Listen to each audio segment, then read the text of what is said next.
अस्सलाम वालेकुम, welcome back to my channel. आज मैं आपको सिखाने वाली हूँ हिजाब इनर कैप।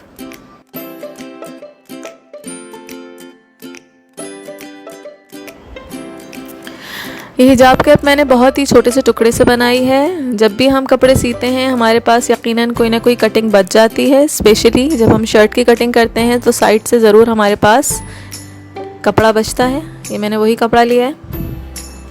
बहुत ज़्यादा कंफर्टेबल कैप है ये और नहायत ही कम वक्त में और आसानी से बन भी जाती है।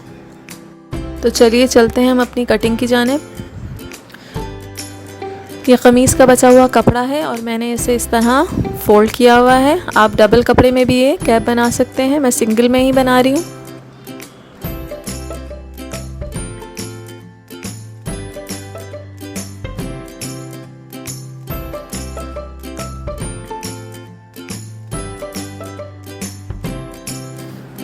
मैंने इसकी लंबाई 21 इंचेस ली है।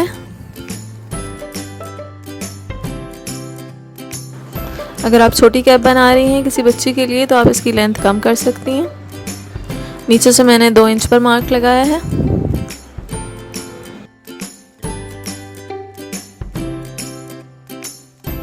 इसकी चौड़ाई मैं 7 इंच ले रही हूँ, तो मैंने 7 इंच के ऊपर मार्क लगा लिया।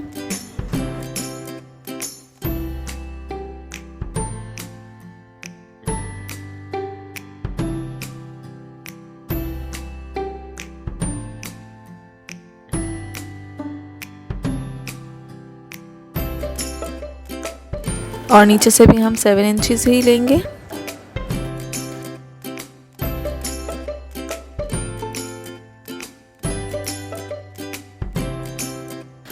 और नीचे वाले निशान से इसको इस तरह मिला के हम कटिंग कर लेंगे।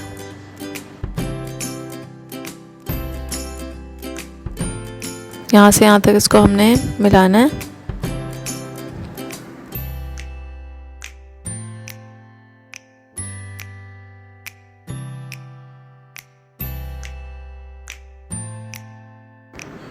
इस कैप को बनाने के लिए मैंने कॉटन फैब्रिक यूज़ किया है। आप लिनन या कोई भी फैब्रिक जो आपके पास अवेलेबल हो उससे आप ये कैप आराम से बना सकते हैं। इस वीडियो में अगर आपको कोई भी चीज़ समझ ना आए या कोई भी चीज़ डिफ़िकल्ट लगे तो आप मुझसे कमेंट सेक्शन में पूछ सकते हैं।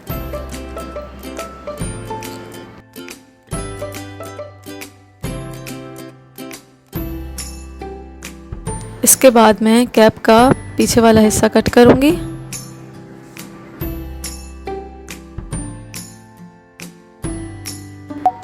इसके लिए मैंने वही बचा हुआ कपड़ा लिया है।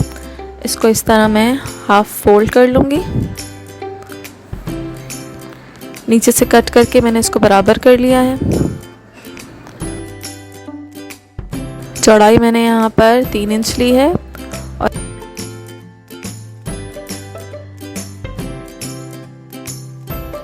और इसकी लंबाई मैं 8 इंच लूँगी।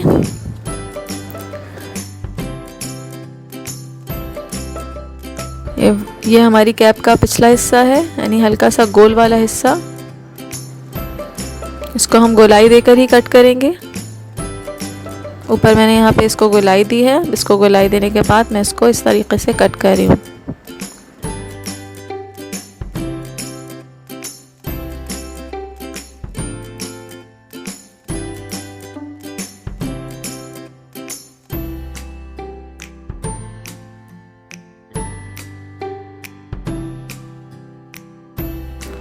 इसे मैं आपको खोलकर दिखा देती हूँ। अब हम इसको किस तरह से अपने कपड़े के ऊपर अटैच करेंगे ये मैं आपको दिखाती हूँ।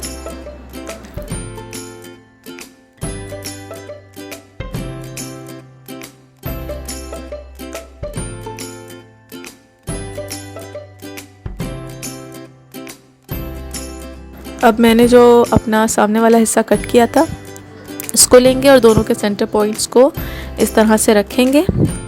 इस कपड़े का सेंटर पॉइंट मैंने इस तरह से कट करके मार्क कर लिया है। अब दोनों सेंटर पॉइंट्स को रख के मैं पिन से इन दोनों को जॉइन कर दूंगी।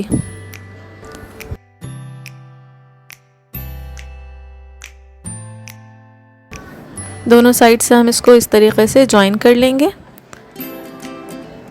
कैप के दोनों तरफ, इस गोलाई के दोनों तरफ हम इसको अटैच कर लेंगे स्टिच करके।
गोलाई के दोनों तरफ इस तरह सिलाई लगाने के बाद ये देखें हमारी कैप कुछ इस तरीके से लगेगी।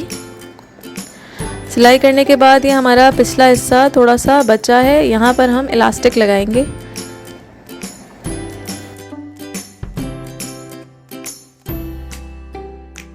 अगर आपको ये हिस्सा बड़ा लगे तो आप इसे कट करके पहले छोटा कर लें।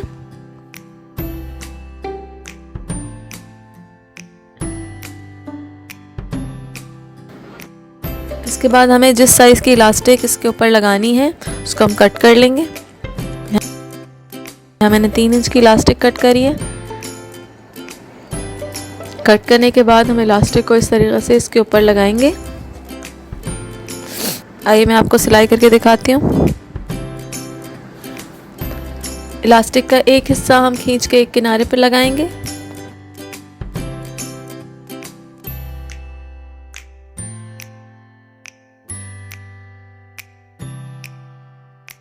और फिर एक तरफ सिलाई लगाने के बाद दूसरा सिरा जो है वो हम दूसरे किनारे के ऊपर लगाएंगे।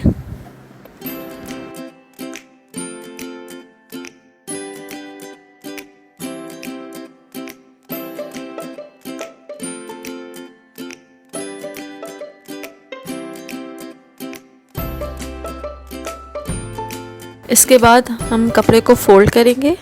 इस तरह से डबल फोल्ड करने के बाद इसके बिल्कुल किनारे के ऊपर सिलाई करनी है, यानी इलास्टिक जो है वो सिलाई में बिल्कुल ना आए। यानी हम सिर्फ कपड़े के ऊपर सिलाई लगाएंगे इस तरीके से।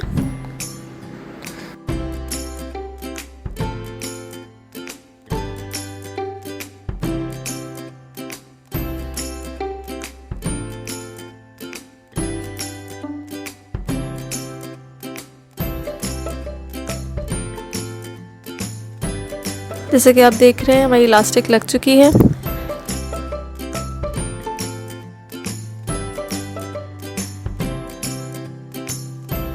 ये पिछला हिस्सा इलास्टिक लगाने के बाद कुछ इस तरीके का लगेगा।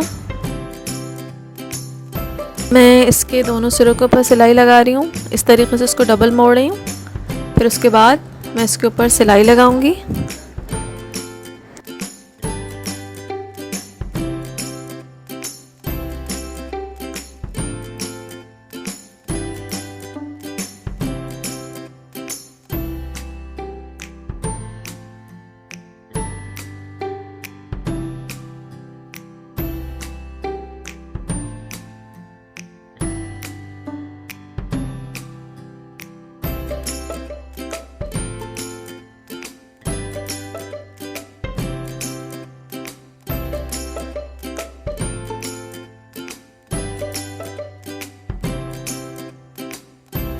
हमारी कैप का जो फ्रंट वाला हिस्सा है इसके ऊपर मुझे सिलाई लगानी है। पहले से मैंने इसको डबल फोल्ड करके प्रेस कर लिया है ताकि सिलाई करने के अंदर मुझे मुश्किल पेश ना आए। मेरा आगे का हिस्सा जो कि बॉर्डर वाला हिस्सा है, इसलिए मुझे इसे डबल फोल्ड करने की ज़रूरत नहीं है। बस मैंने इसे एक दफ़ा फोल्ड करके इसके ऊपर सिलाई कर रही हूँ। आप चाहें तो इस हिस्से के ऊपर कोई अच्छी सी लेस भी लगा सकते हैं, या थोड़ा और अच्छा लुक देने के लिए आप इस पर किनारी वाली लेस लगा सकते हैं।